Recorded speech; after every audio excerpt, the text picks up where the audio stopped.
हम अपना मुहासिबा करें। इस दुनिया में हम रोजाना कितनी गलतियां करते हैं और फिर भी हम इस दुनिया में जिंदा हैं और हमें फिर भी शर्म नहीं आती और हया नहीं आती है और हम फिर वही काम करते हैं जिस काम से हमें रोका जाता है। मेरे प्यारे साथियों, हर आदमी मुहासिबा करे, अपना एहतिसाबे नफ्स तो करना पड़ेगा।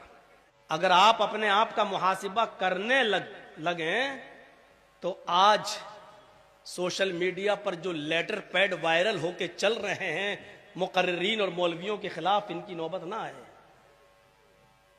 आप लोग अपने आप को चेंज नहीं करते हैं तो गुस्सा हम लोगों पे उतारा जाता है। हम लोगों को पेशावर कहा जा रहा है, पेशावर मुकर्रिर, पेशावर मौलवी। अरे दुनिया में कोई ऐसा आदमी बताओ जो पेशावर नहीं है। अगर कोई आदमी मस्जिद में सिर्फ नमाज ही पढ़ाता है तो क्या वो पेशावर इमाम नहीं है? अपनी मस्जिद से वो हटाया जाता है तो फिर बेचारा दिल्ली जाता है, बंबई जाता है, लखनऊ जाता है और फिर वहां इमामत करता है, क्योंकि आप उस इमाम को 5,000 रुपए और 8,000 रुपए दे रहे हो। उसमें उसकी बीवी और बच्चों का खर्चा नहीं चल रहा है। फिर वो 20,000 और 25,000 के लिए अपना इलाका छोड़ के बंबई, दिल्ली, कलकत्ता, दूसरे बड़े शहरों में जाता है, फिर वहां इमामत करता है। क्या ये पेशावर इमाम नहीं है? एक आदमी सिर्फ मदरसा चलाता है और मदरसे में पढ़ाता है। इस मदरसे से हटा तो दूसरे मदरसे में गया, दूसरे मदरसे से हटा तो तीसरे मदरसे में गया। क्या ये पेशावर मुदर्रिस नहीं है? जो लोग कोई धंधा और काम नहीं कर रहे हैं, सिर्फ मदरसा चला रहे हैं और चंदा कर करके मदरसों में लाकर बच्चों को पढ़ा रहे हैं और उसी में से वो अपने घर का खर्चा निकाल रहे हैं, तो क्या वो पेशावर मदरसा चलाने वाला नहीं है? अरे पेशावर कौन नहीं है? पेशावर मौलवी, पेशावर मुकर्रिर, पेशावर इमाम, पेशावर मुदर्रिस, पेशावर, सब तो पेशावर है। जो मदरसा चलाने का पेशा जिसने खोला वो मदरसे का पेशावर हुआ, जो इमामत कर रहा है वो पेशावर इमाम हुआ, जो मदरसे में पढ़ा रहा है वो पेशावर मुदर्रिस हुआ।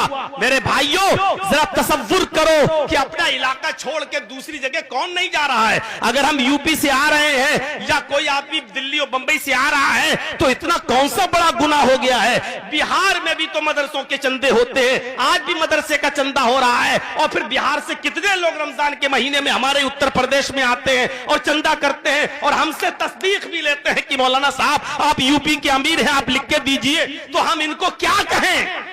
क्या आप तो बिहार में हर साल जलसा करते हैं, जलसे में 10 लाख का चंदा करते हैं, फिर आप क्यों आ रहे हैं यूपी में? हम आपको तस्दीक नहीं देंगे, हम आपको तौसिया नहीं देंगे। तो क्या बिहार के लोगों को मदरसे का चंदा करने से हम रोक दें? ये सारी चीजें जो सोशल मीडिया पे छाई जा रही हैं, चल रही हैं, इसकी मेन वजह यह है कि आपने अपने हालात नहीं बदले। जैसे अभी कासमी साहब ने कहा, इन्नल्लाह ला युगय्यिरु मा बिकौमिन हत्ता युगय्यिरु मा बिअनफुसिहिम।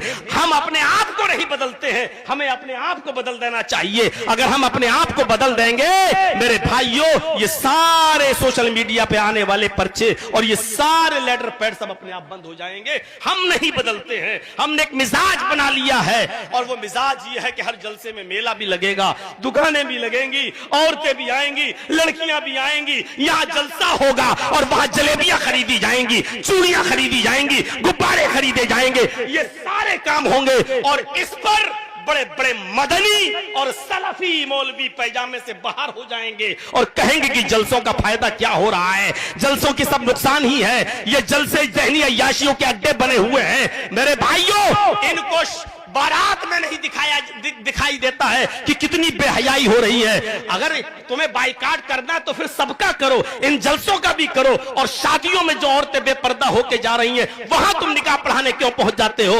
उधर का भी बाइकाट करो कि हम ऐसी जगह निकाह नहीं पढ़ाएंगे जहां 200-300 आदमी की बारात जाएगी। वहां जब बारात की शरीयत में नाजायज है तो फिर आप क्यों बारात लेके जा रहे हैं? और जा रहे हैं तो उनका निकाह क्यों पढ़ाया जा रहा है? अगर तुम्हें बाइकाट करना है तो बारात का भी बाइकाट करो। ये 200 और 300 आदमी जो चोर और डाकू बन के बारात में जाते हैं, ये मुल्ला, ये मौलवी, ये मदनी, ये सल्फी, ये आजारी, वहां तो सबसे पहले पहुंच जाएंगे और इनको सारी कमियां इन जलसों में नजर आती है।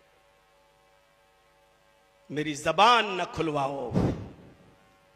मुझे इस बात की परवाह नहीं है कि बिहार में हम कितने दिन आएंगे और नहीं आएंगे।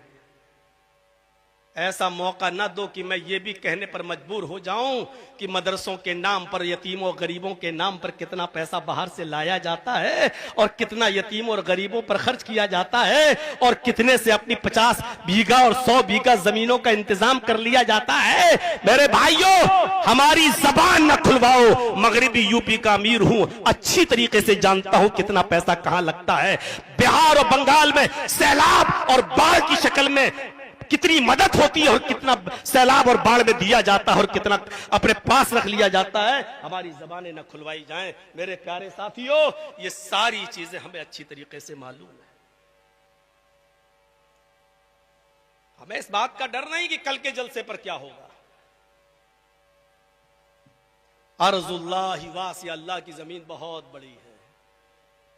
ऊपर वाले ने इंसान को अगर पैदा किया है, वो भूखा उठाता जरूर है लेकिन भूखा सुलाता नहीं। इतना याद रखिएगा।